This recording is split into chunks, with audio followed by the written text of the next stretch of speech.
Welcome back. Here we are tonight, Wednesday. We're in the house with Scott, Shane, and Paris Clough at Prepper Talk Radio, radio for the ready-minded. Welcome, everybody, to the live. As those who join in and jump on, we're excited. If you're watching this on the replay, thank you for being a part of our show, being a part of what we're doing. This episode, we're going to talk about the insights, things we've learned, kind of the thoughts and growth that we've had over 2022. As we're coming to the end of the year, we want to make sure that we kind of give some homage back and then work to prepare for what's coming in 2023 and for next year and making our New Year's resolutions. So really excited to bring this episode to you. And also want to remind everybody, please hit the like and subscribe button, subscribe to the channel. Once we get 1,000 subscribers on YouTube, we're going to be able to, and if you join our Facebook group, then you might have an opportunity to win a Jase Medical Jase case. And that's an opportunity to have a year supply of antibiotics available to you in your supply, in your kit. Not to mention, there's another prize that we've just added recently, which is a 5-ounce gold bar. Pardon me, 5-ounce gold bar. Gold 5-ounce bar. silver bar. I don't think so, Paris. It's a 5-ounce silver bar that we've added to our list of opportunities for you guys to win. So make sure you help spread the word. Now, there's an opportunity for you to share not only our YouTube channel, but share on Facebook. You can share our Facebook group, and the more people we get in there, the more people, obviously it feeds each other. So go to our website at preppertalkradio.com and go to our resources page, download all of our free resources. You can enter your email there. That way we'll have your email for you to be able to be a part of our communications whenever we send anything out or need to send anything out to anybody. So, some of the insights that I've had over 2022, one is I've learned a lot about just podcasting in general and editing and getting this right sound equipment and, doing some things like that. So some of the things that I've learned for this podcast is being the things that you really need to do. If you're going to share what we do as preppers, you've got to have the resources to share it properly. And so that's some of the things that I've learned. The other thing that really, this is the first year where I really got serious about my Second Amendment rights and really started to learn how to do that. And so those are some of the things that I really did this year to kind of kick off my prepping. And I bought a lot more food storage. I got a lot of stuff that we're going to talk about, insights that we had. So what do you guys want to share? Well, I think for me, when we started this podcast, Scott and I started this podcast back in 2015, right? End of 2015. Yep. And we gave Crazy. It up. Yeah, we ended it. We did 3.5 years or so, 170 something episodes. Anyway, so Paris had encouraged us to say, hey, let's start this back up. Let's do this. And, I was definitely resistant. I'm like, I don't know. I kind of enjoy being the gray man. I really am enjoying, and I'm very much an introvert and not very outgoing. And so when Scott and I started the podcast, we were asked to do, it was a live radio show is what it was. It wasn't a podcast. It was live radio, AM radio on a very small, kind of unknown, but a long heritage. We had a really weirdly enough syndicated. So we had listeners all over the freaking world. And for me to jump on and do a live talk radio show, no way. That just was not in the cards for me, but to come back to it, was definitely the opposite experience. I looked forward. I was excited, and I am looked forward to it every single week now.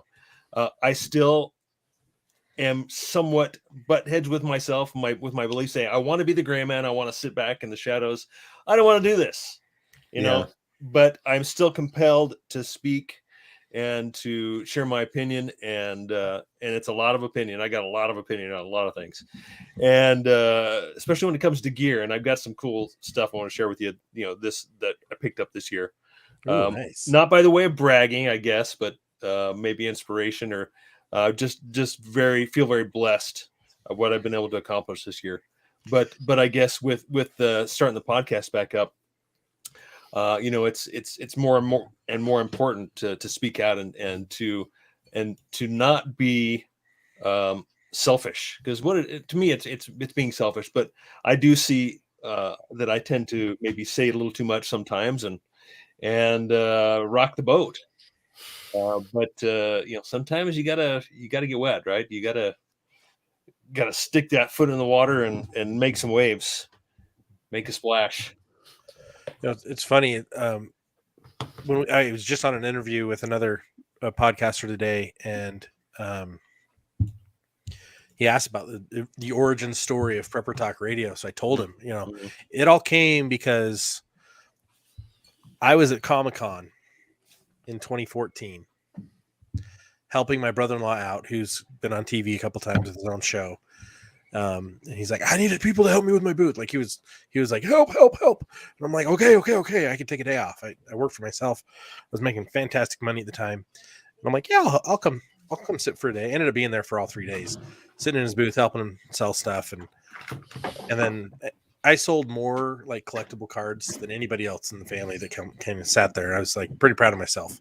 But I'm like, man, this thing is a big, complete, total waste of time. You're not learning anything. Mm-hmm. You're having fun. It's like I geek out. It's fun. I saw William Shatner. He gave me dirty looks. We talked for a second about my brother-in-law, and he was like, "Oh, where is he?" And I'm like, "I don't know. He's off doing an interview somewhere." And then and wandered off. And I saw Lou Ferrigno, and I met some of these guys, and I'm like, "Wow, this is cool." And but then I'm like, man, there's nothing. I learned nothing. I gleaned nothing. And I was just like, I wish there were a preparedness event that was as exciting and fun as a Comic-Con. Because preparedness events are like that, like Ferris Bueller's Day Off, the teacher, Bueller, anybody? Yeah. Mm-hmm. Like but it's an old lady on stage. Canning. Mm-hmm. Anybody? So if anybody you want to know what he's talking about, the PrepperCon website is not up anymore, but it's still on YouTube. So you can go to PrepperCon TV on YouTube, and there's a walking tour on there, a video that I did, I think in 2018. That gives you an idea of how amazing this event was, how crowded it was, and how exciting it was, and it was just a lot of fun. And anyway, we won't go any further because things changed.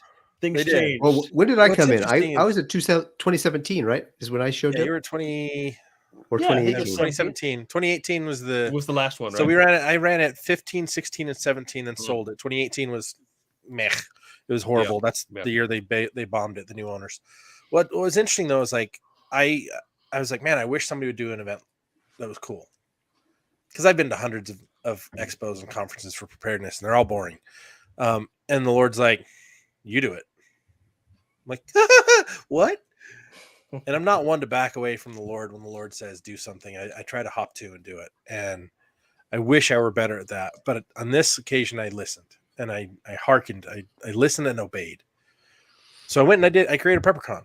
And that's how I met Shane. I called him and left a message, or I emailed him and left something. I found him online and through one of his websites for container homes. I'm like, sweet, we got to get this guy here. So he calls me back and he's like, oh, I actually don't do anything yet. I'm in hopes of creating something. And we ended up for like 2 hours, maybe 3, that first conversation, just talking about prepping and God and the gospel and the need of helping people get better prepared. And how do we help people get better prepared? And he's like, I actually thought of doing an event like this. And I'm so excited that you're doing it. I want to be part of it. What can I do to help? And we became fast friends. Like, done. We're there. Like, part of the Besties crew. And it was funny because it led to me doing 30 interviews on air with different radio stations and TV. You're on local TV. And like I was all over the place. I'm doing this media whirlwind, and out of it, Dick at K-Talk's like, you need to come to a show. And I'm like, nah. He's like, yeah, you need to come to a show here. Our listeners would love it. And I'm like, I'm not the guy. He's like, you are the guy. I'm like, nah, I would only even consider it if Shane does it with me, because. And I said, I'm definitely not the guy. I'm like, and Shane's like, I'm not the guy. And we're both like, we're not the guys. And Dick's like, you're the guys. I need you to do this. And all of a sudden, we had Prepper Talk Radio. It started out as PrepperCon Radio. And we're like, well, we need to kind of separate it from the other company since Shane doesn't own that. And I don't want to lose this to the other company if something ever goes bad. So we renamed it Prepper Talk Radio. And we ran it until my son was born. So 3.5 years. Mm-hmm. And when my son was born, I was like, man, I'm broke. I'm broken. And I need some time for my family. And Shane's like, perfect. I want to be Gray Man. Let's go. Let's quit. Let's. And I'm like, but we can always come back and do something later. And I think we intended to, for almost 3 years, we intended to bring it back and do a podcast. And we just never quite got there. And boom, here we are. Thanks to Paris. Paris through and his urging. And like, that's kind of like the backstory of like, we all got connected because of PrepperCon, and then here we are now 3-4 years later, depending on everybody's timing, but like here we are now doing the podcast, and I learn new stuff every month. I learn something new about prepping or a better way to do something. And I think for me, the biggest takeaway for 2022 was not what I gained, what I picked up, or what I bought, but what I've lost. I had in June, we did an episode on fitness check. You remember doing that? Mm-hmm. I weighed 315 pounds at that time. In August, I got up to 317. Wow. And I was sick of it. I was tired. I all the wrong reasons to get out of shape. I let myself go, and I was like, holy crap, I need to get in better shape. And this is a call for everyone that's preparing, that's not hiking and walking and carrying stuff and testing out their gear. Like, and so I actually chose the job after that would force me to do movement. So I'm a delivery driver now. And for the first 3 months, I was walking 12 miles a day delivering packages.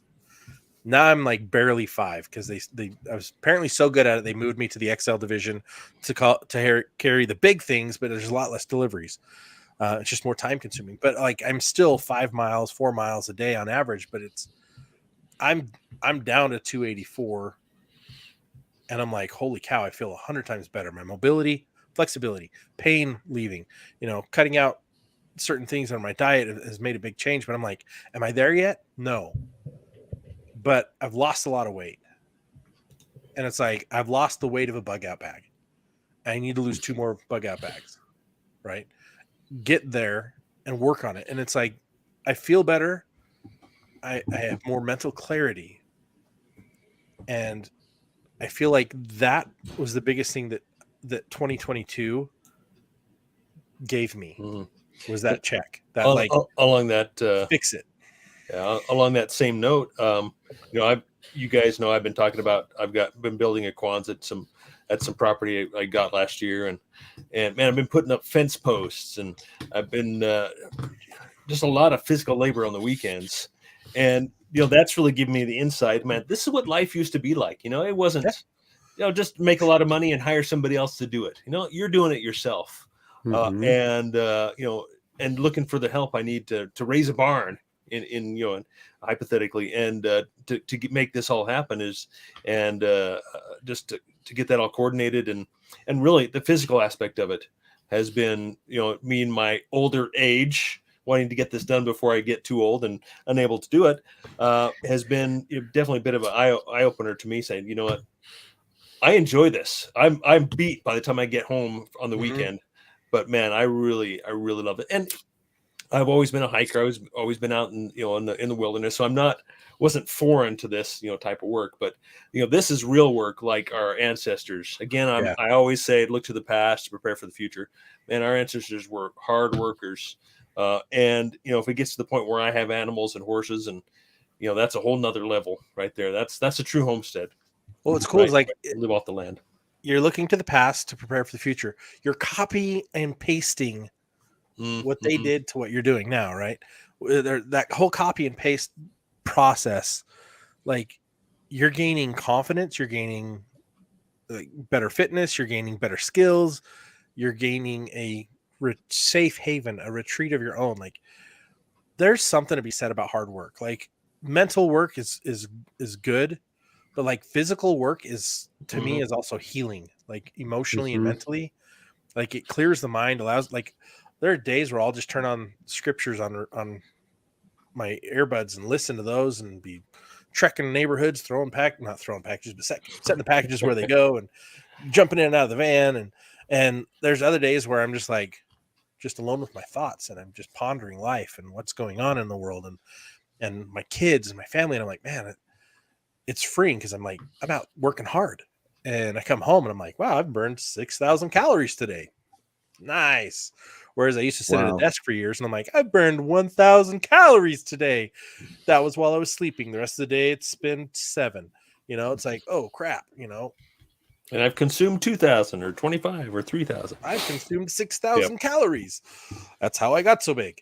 But it's like all the gear in the world is great, but without being able to use it, what's the point of having it? Yeah, and I also see the other aspect, obviously being podcasters, and you need to have a social presence. You got to be on social media. You got to put yourself out there. You've got to show people what you're doing and kind of not be the gray man, kind of going with that again. And man, I still really struggle with that. Scott, you're really good at doing those shorts and live videos, and so are you, Paris, and me. I'm just like, I just struggle. I just don't want to do it. I see a lot of value in it, and there's a lot I'd like to share with you all. And I think maybe Paris is going to help me out here with this. Yes, soon here. Yeah, with some nice videos that we've got planned. But I have that constant struggle between wanting to be the gray man, but still wanting to share and to teach, and just trying to figure out the right venue and a way to do that.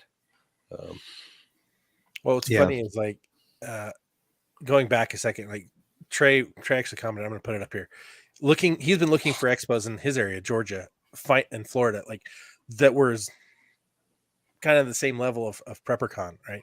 We're all looking for what's going to help us better.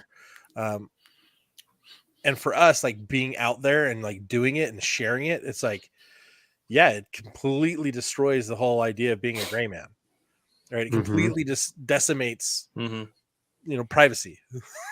Just like everyone's like, well, what Hollywood couples are hooking up and what's going on, and like that's what's in the media, right? Everyone's like, oh, when you're famous, you don't have any privacy, and it's like, as a prepper, you want as much privacy as you can get, and here we are, hey guys, delving into our lives. I just bought this, I just bought that, all my guns are destroyed in a boating accident, like all my silver fell off in an avalanche and it's gone now, right? Whatever, like, but it's like you've got to, as much as the gray man is a valuable asset, like we feel like this urge to help and teach other people, like but it's man, it's not easy to expose what you're doing to the world. Well, another thing that's really true is that there's more. A lot of us think that other people are thinking about what we're doing, and we're not. They're not. They're thinking about what they're doing, and so even if you tell everybody, like the best way to hide something is to put it in plain sight, because people aren't going to do much about that stuff anyways. The percentage of people that will actually do something with the information that they're given is very low. That's why we got to get it. That's why it's called marketing. You got to get it out to the majority of people so that those that raise their hand will step up. But I can literally say to everybody, look, I conceal carry, and I'm getting my CCW in December, and then I could probably meet him at the grocery store, and they're not going to think, wait a minute, he's probably got a gun on him. They don't like. They're probably going to forget more often than not. Unless you conceal carry yourself, you're not really looking for those things. Like I see all the time. Oh, that guy's carrying. Oh, that guy's carrying. Oh, that guy's carrying. Because it's I'm looking. It's funny. True. It's and like, then it's like the yellow sports car. You don't ever, you think I'm going to get a yellow sports car. And then once you get it, you see how many other yellow sports cars there are, and you're like, oh crap, everybody's got one of these. I mean, the same thing is true with food stores, right? We talked a lot about, a couple podcasts ago, we talked about the guys that just talk, and then never really do anything about it.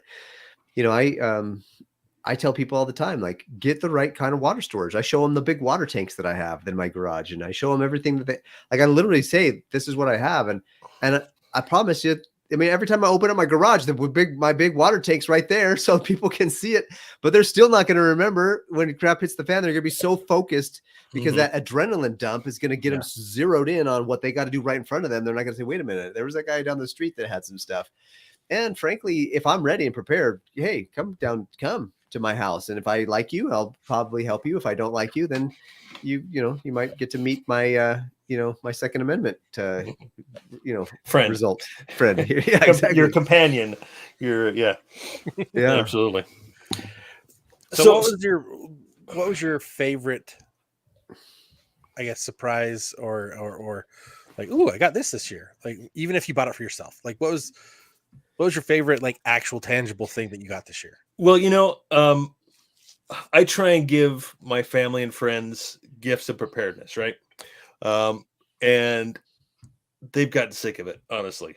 They're just I give them some silver, right, for their birthday. Like, most of my brothers, they appreciate that kind of stuff, but you give them a flashlight or something, like, what am I going to do with this? So most of the preparedness stuff is for me, and when I give a gift, it's something I know they want, something that's, to me, it's something maybe that's stupid, but I understand why they would want to, so like you say, most of these things are for me. I give myself lots of gifts, but they're gifts of preparedness, and they prepare my entire family, not just me, right? So one of my favorite things, I really started stacking silver in about early 2013.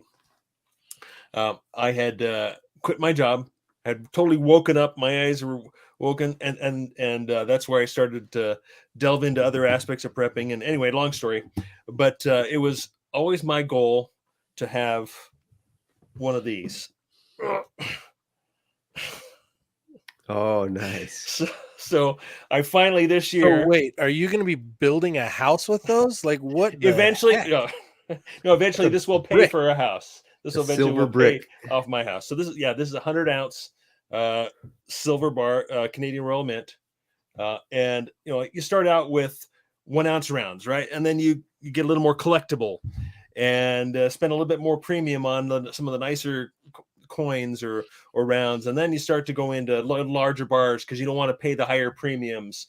And this year we had really high premiums, right? So you go buy coins or rounds, the premiums are just off the charts. I'm like, I do not want to spend that premium on, so you just don't get as much silver as you used to. But when it came to where I go to buy my silver, they had some of these in stock, and the premium was very favorable. It's only like maybe $3, which was excellent, which is still excellent right now. And I'm up about 30% on this bar this year. Dang. Wow. So I'm something very excited about my preps this year. Being able to reach that goal of, because I don't think you should start off with big bars, big quantity. Start with small quantities. 1 ounce and maybe even smaller. To have some barterability, with that. So there's my show off. That's your show off. I mean, obviously I lost the weight. That's my favorite thing. But the other thing is, like, I've been testing stuff like crazy this year. I should be doing videos for them, but you guys know, like, when it comes to lights, flashlights or headlamps? Headlamps. Right? Yeah. No brainer. Like, I always talk about it. I'm always headlamps. Like, get your hands free, get your headlamps. And I've got all these headlamps all over my house. Like, I've got, and now I have these. I bought a dual pack of these ones, and I freaking love them. Really? Here's the problem: you have to recharge them. You can't just pop batteries in. Like, but I love the fact that, like, I bought two because what if one dies while I'm using it, right? Yeah, I can recharge the other one while I'm using the one, but then I have to carry a small battery bank. But I can use a phone charger, and I can charge these 12 times with the phone charger because it's that much less battery from. But anyways, the phone charger has 2 full cycles for my phone, so I'm like, okay, that problem solved. But I'm like, okay, the headlamps that I had this light bar one that was awesome, and I love it. I still love it, but the problem with it is I can't see far away. The light doesn't. It diffuses too fast. Up close working on stuff, it's awesome. But I've been testing these out at work when I deliver at night. Oh my gosh. Mm-hmm. The spotlight distance is 40 feet. So it's like perfect. Wow. I'm looking out the van and I'm like, oh, there's the address I need. Sometimes I'm like this. I'm like driving and I'm like, and it's because I'm moving my head around to try to find the address because nobody puts their freaking address up in a visible spot anymore. It's like idiots. Like, do you want your packages or not? Like, yeah, I've done a lot of caving over my days, and I've got all kinds of headlamps, and I'm a complete believer in headlamps. Absolutely. Well, didn't you share with us those ones that had, it was more of a strip that went across? yeah, light bar. And then it light had a bar? little red light on the back. There's other ones I've got now that are just the strip across, and they're great for like short distance light. Keeps everything within about 10 feet lit up. And it's perfect when you're just working on your camp and like in your house and stuff. But if you're like looking for something far away, you're not going to be able to use it. Yeah, it's a floodlight. Oh, got it. Yeah. Yeah. Backroads, Nomadlander, headlamp, 100%. Keep one attached to his boonie hat, 24/7, 365, right? See, Backroads, I prefer the Petzl brand of headlamp. Although Black Diamond is a local brand here to Utah, so definitely like Black Diamond.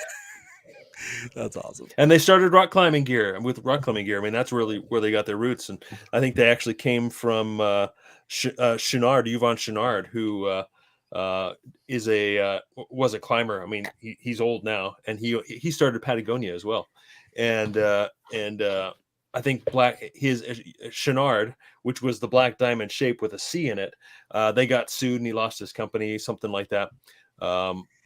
And because stupid reason. Anyway, so that's where they got their start. And then they switched over into all kinds of outdoor gear and their local company. So I very much like Black Diamond. Yeah. Again, a lot of useful facts coming out of my brain. Yeah. The guy who founded it. That's yeah. Yvon Chenard. Yeah. Very cool outdoor gear. But like you're saying, Scott, another one of my favorite things I got this year is this battery pack. It's lithium ion phosphate, LiFePO4, made by another local company, Lion Energy. I like buying stuff from local companies, and I've always just had the small power pack. So this I keep in my bag all the time. This is a light. It's got a light up here, a lot of ports down here. This is called the Lion Energy Prowler. For those who aren't watching, nice. I just really like this power pack. And I've got a portable solar panel that I pair with it that will charge it, in a full day. So I've got a Goal Zero panel that I keep in my backpack all the time, and I can use that to charge pretty much everywhere. But I also carry 3 different cables: a USB-C, my micro cord, and then the new USB, whatever it is. USB-C is the new one. Then the micro is the smaller one. Yeah, micro is the other one I got. So yeah, I've got all those charge things.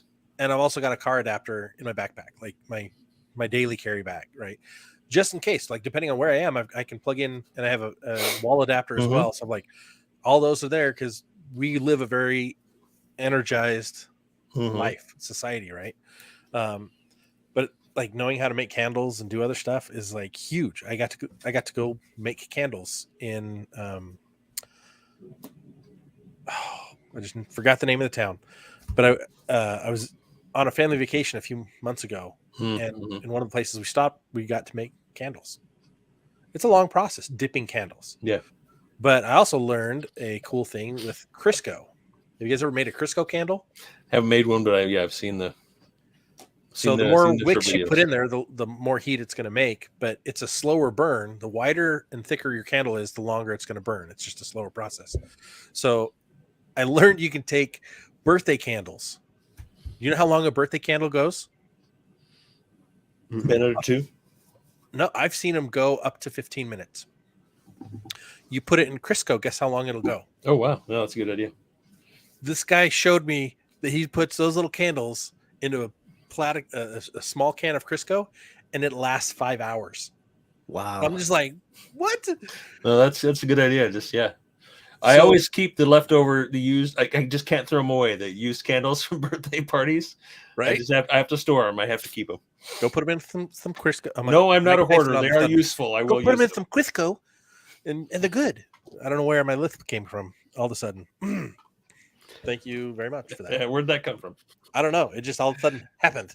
And we've talked about Paris as like one of your favorite purchases this year. I'm guessing is your generator. Yeah, that was a big one. That was one that got me to the point where I was like, you know what? Now I finally have an energy solution that's big enough to take care of a few, appliances in the house. Mhm. It's one thing to have a power bank or something that's small to make sure your cell phone, your laptop. I have a solar panel thing that could charge my laptop, but boy, when you've got microwaves and other things that you want to run, you've got to have something that can crank those things out and keep those things going. And so I was, that was a big one for me this last year, just to be able to get that and have that finally ready to go. And then my other big purchase that I got that I can't show on the screen was the safe for all my precious, my precious stuff. So I bought a safe that was so that I can have it, it was in random places throughout the house. There's a thought process with having a safe. Like, okay, you can put all your precious items in the safe and then it's protected, but then the bad guys know exactly where to go to get all your precious things. It's like the one spot. Before it was like spread around my house. Like I had a little silver there, a little gold over here, had my, important papers over there, had my guns over there, my ammo over here. Now it's all in one spot. I'm like, is that such a good idea after all? No, that multiple safes in multiple places. Yeah, that is a dilemma, isn't it? Because I struggle with that as well. Yeah. Well, it's funny is like you could spread it all out and get to maybe one thing that is good. Put it all in one place, you can get to it all. Mm-hmm. But a soldier wants at least a handgun so they can get to the rifle. So you got to at least carry the handgun so you can get to the rifle. But it's like you gotta plan for that. And I had mentioned that diversification is you have to diversify. I mean, in food, your food preps, your financial as well, and keeping all your eggs in one basket is something you really try to avoid, especially financially, right? Yeah. So, but also with the idea of spreading things out to such a distance where you can't access them quickly and easily is a big concern as well. So that is we could probably take a whole show and talk about that topic. Let's write that down as well, so that we do it. We'll write that down, Paris, so we get that to the list. Well, we've actually done some of that too, like for example, hiding things in plain sight is Backrow just posted that. We did a radio episode talking about different types of gun safes that hide in your wall that look like other things. Yeah, like shelves and air vents, and like you could do a lot of you could do a lot with really simple, cool things, and you're hiding everything in plain sight. Yeah, absolutely. It's a lot easier than you think. Like you just it really is. It really is. Absolutely. One of the big things that I wanted to do this year, and I've done it, which is cool, is that I wanted to learn how to really utilize, especially since we started the podcast and we started talking about Second Amendment and we started talking about our everyday carry stuff and items. And Shane's always whipping out his, his gun, his pistol, sorry, and showing us that, hey, I'm carrying this every day. And I'm like, you know what? I want to learn how to carry. I want to carry it is a process actually of learning. Like it's a little uncomfortable at first. You kind of feel awkward. You're like, oh my gosh, can anybody see me? And you're walking through the grocery store and you got your shirt on that's a little loose so that you can kind of hide it. You're like, oh my gosh, what if they see? Is anybody gonna like go, oh my gosh, that guy has a gun, or whatever. And what was funny is the first day I went to this training, I put it on, I put it in my belt, I got my holster, put it in my belt, and I walked up to my wife and I was like, hey, do you see anything? She's like, no, I don't see anything. And I showed her she's like, I didn't even know it was there. So like the reality is it does take some time to get comfortable with that.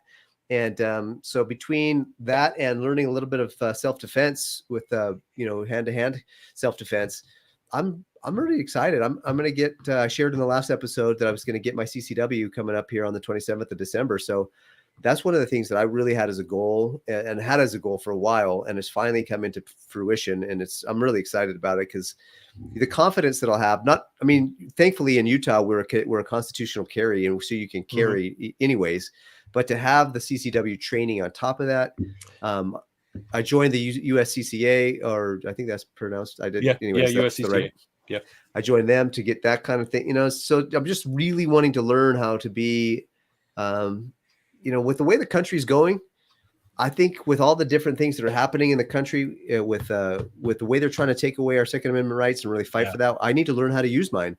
Number one. Number two, like there's so many wackadoos right now with the different, active shooter scenarios. I know in the last episode, Shane, you shared with us that your corporation had you run through an active shooter scenario, like simulation or something. And it's like, more and more companies are doing that. And so if I'm going to be in a public setting and I'm going to have my kids there and somebody's going to start shooting people up, I want to be able to take them out before they get going any further. Yeah. And so to me, that was kind of a big thing. Can you have too much food? Probably not. So I feel like I had sufficient food storage. Only if it goes bad before you can eat it. Yeah, that's true. I feel like I have good water storage. So my next thing was to learn that, and I'm excited. I do want to get another water tank though, so maybe that'll come, in the near future. We'll see. Yeah, in Paris, obviously with that concealed carry, it allows you to here in Utah to carry more places, right? With the constitutional carry laws that's written in Utah is you're not allowed to carry it on school grounds in particular, as one example. But with a concealed carry permit, yeah, you can. Nice. Just not the post office. You can't even be in a parking lot with the gun in your car at post office. It's ridiculous. But that's a federal law. That's not just Utah. Yeah. Anyway, so what else did you guys get this year that geeked you out about, like, you feel better at prepping or I showed you guys breaking out the boots. I started wearing cowboy boots this year. And maybe it was the end of last year. Anyway, I'm hooked. I'm absolutely hooked. Except for in the summer when they're incredibly hot. Really? Otherwise, I can polish these up and make them look like new. And I've got a couple pairs now, and how's the grip? I would not as good. I won't hike in these, obviously.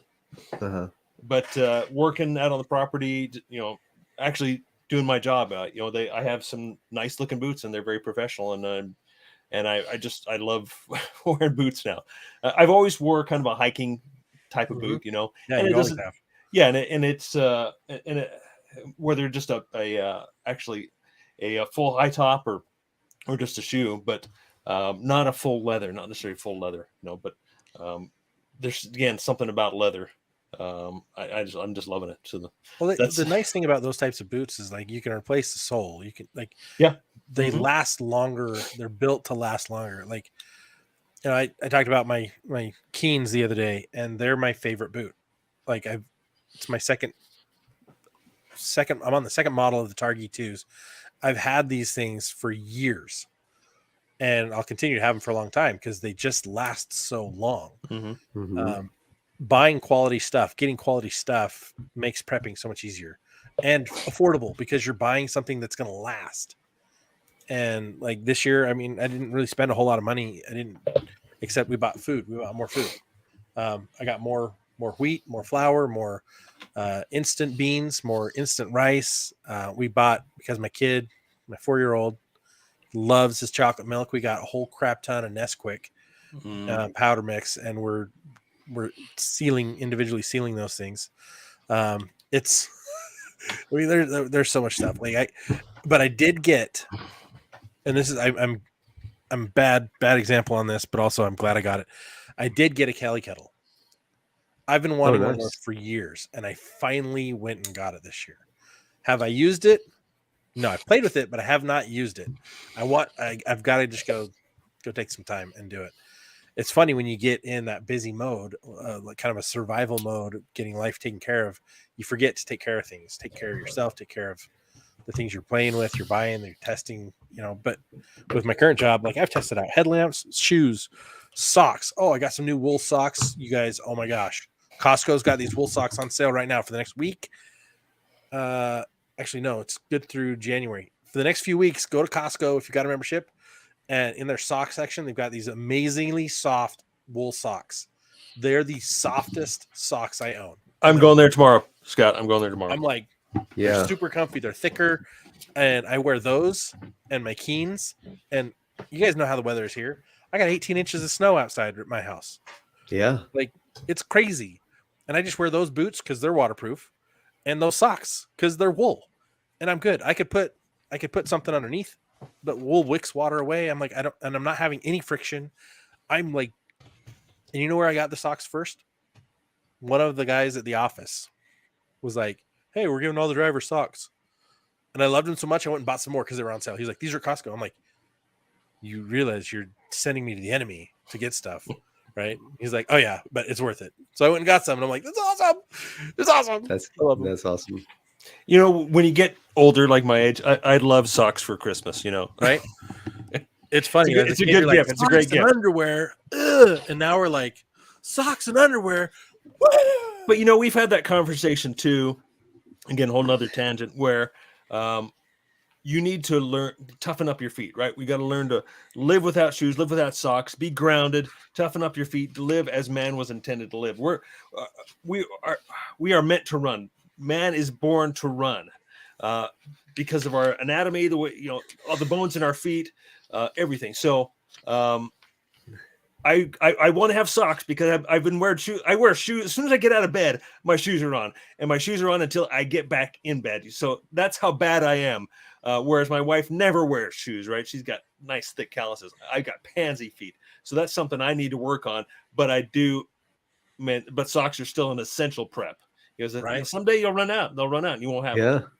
So I love it. Like you tell my socks and underwear, or it's not Christmas. yeah, Right. since you're a Right. little kid, That's right? awesome.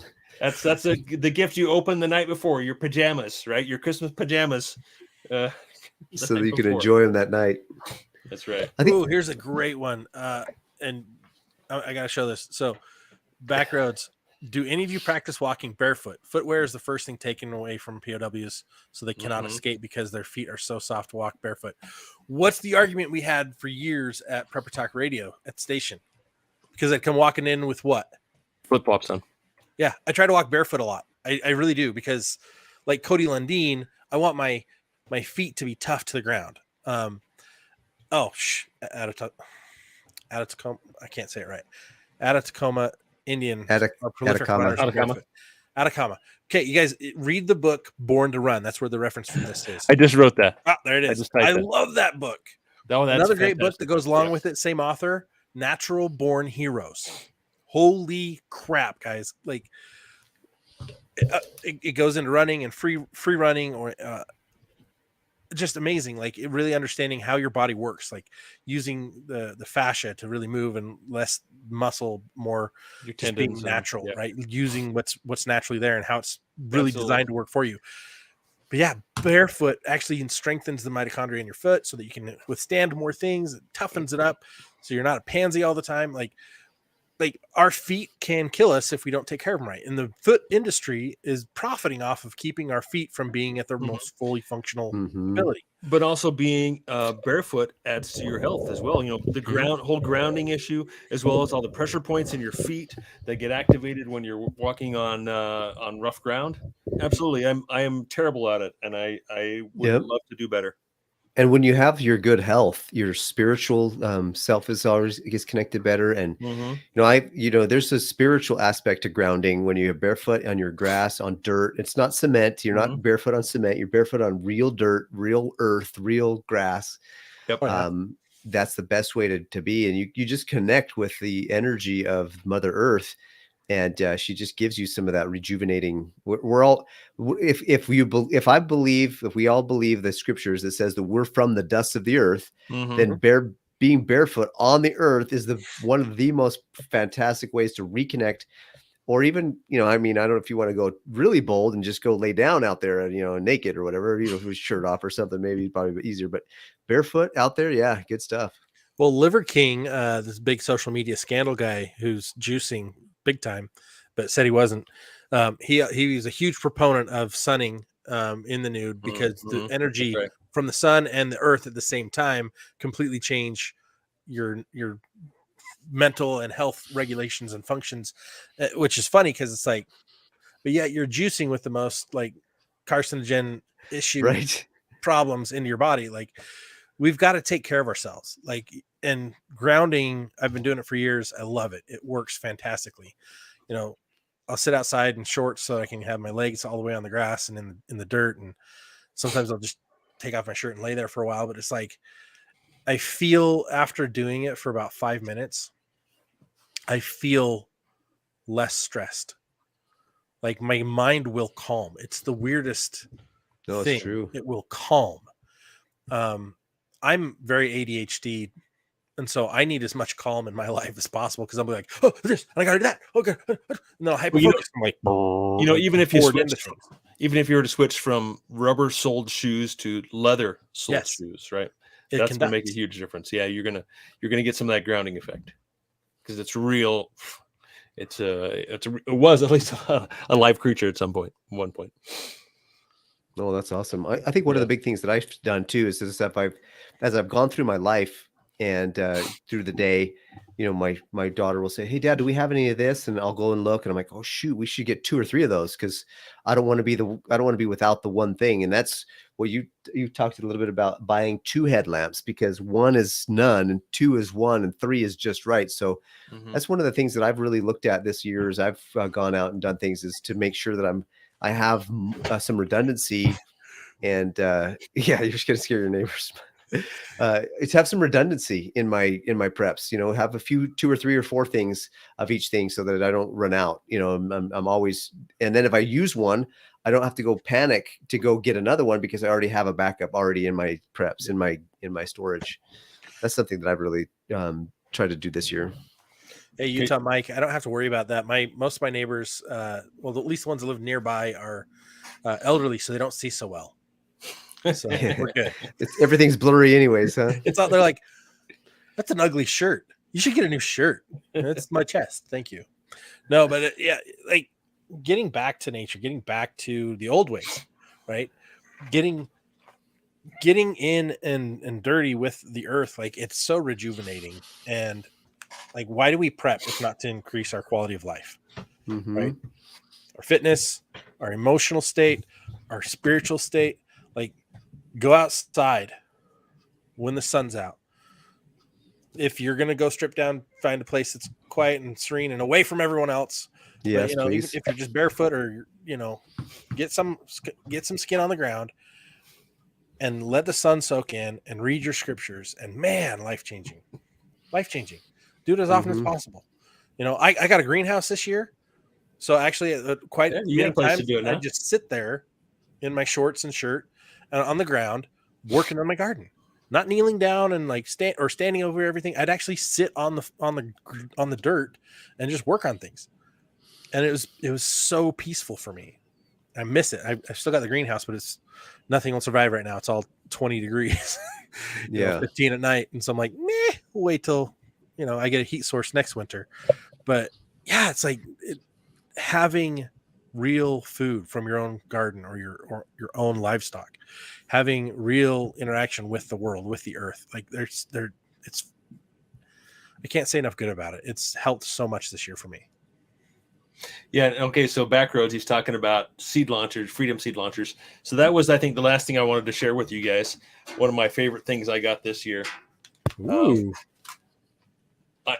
I've been a gun guy for a long time, and it's not my first AR, but I finally got the one I always wanted. LWRC, pretty high end brand, and it's kind of like this is the way I feel about it. It's like you want to hug it at night. I just want to caress it, and then, no, I want to go out and shoot it. Is what I want to do, and it's a fantastic tool, and and I guess along those lines is I've read a lot of reviews, and even the simple ARs, like the M&P Sport, which is a fraction of the cost of this rifle, is still a fantastic way to go, Mike, or Backroads. I don't know what your opinion is on that, since you sound like you're a gun guy as well. Carry the same. I want to put this up here. Carry the same make model. So commonality is very important to me as well. Having multiple different calibers is not necessarily a smart thing to do. If you're a collector and you have the money, great. But 9mm, 12 gauge, 22 LR, 5.56 223, is really about all you need. In my opinion, for me, I've got 30-30 and a few others, but the majority of my preps are in the 9. I mean, that's what I carry. 9. I've got a little sub 2000 for a little carbine, and then revolvers as well, all in similar calibers. That was one of my prep gifts to my kids, my older kids, for Christmas too, is getting them the revolvers, handguns for Christmas, and we all are all 9mm, and all common that way. So yeah, absolutely, Backroads. That's a great point. Yeah, because that way it's consistent across everything. And if you have the most common stuff and you're out, you can just get it. It's easier to pick up. It's easier to get if it's always this. If you all have the same, and then you're all loaded and ready to go. Well, then it's like requires less tools too. If you have all the same things, you get redundancy of the tools. You're not having to buy redundancies of other tools. Like you need certain things for your AR. And if you have a bunch of different ARs, it's going to be pretty much the same tools all the time. And for handguns, it's going to be pretty much the same tools all the time. Or you can get tool kits. But like if you've got one person's got only ARs and the other person's only got like muzzle loaders, and it's like learning how to take them both down and strip, like maintenance on them is different. My next gun that I want to get is a repeater, Henry lever rifle, lever action repeating rifle. I've wanted one of those since I was a kid, and it's the next one on my list, and that'll probably happen midsummer, unless there's a boating accident. But of course, yeah. I'll be boating this weekend. You'll be boating this weekend? Oh, sorry to hear about your losses. Play the bugle. But man, this year it's been a fun year. It's been a weird year. It's been a cool year, and I'm grateful for the things I'm learning from you guys, from our audience, and just from all the most random places I find stuff, and even just testing out the things I've got, finding out, that doesn't work as well as I thought it would work, and so let's improve it. Like, if you're not testing out the stuff you have, why do you even have it? Yeah, good point. Well, my I guess my answer to that question is, I'm I don't know how to explain it. I guess when I start to store something, I don't want to use it. Right? I am very frugal at using water in the shower. I am very frugal at anything that is that costs money, or that is a resource that is limited resource. I guess that's what I'm trying to say. So everything I do is very, I want to say, calculated, right? My training with my ammo, because I have a good stockpile, but I still don't like to waste it, right? It's every shot has purpose. And I had a good friend who was a pro golfer. He said, every swing I take, it has a purpose. It's not I'm going out to the range to hit a bucket of balls. Everything has a purpose. Every swing has a purpose. So that's the kind of way I look at prepping. For me, is I don't like to waste anything, but sometimes that goes to my detriment. That it goes to waste and I have to throw it away. So something in the fridge, for example. But if you didn't store it properly, if I didn't, it was bad, right? But if you're testing things, you're going to find those things faster. Like spoiled food, you'll smell, right? Hopefully. Yeah. But like, for example, my my snowblower doesn't work. I let it sit too long. I forgot to empty the gas. I didn't winterize it or summarize it one year, and then the next winter it was dead.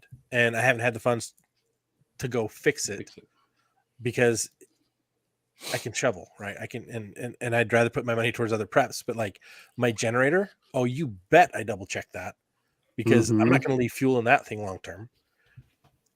And I've mostly used propane to avoid that gumming issue.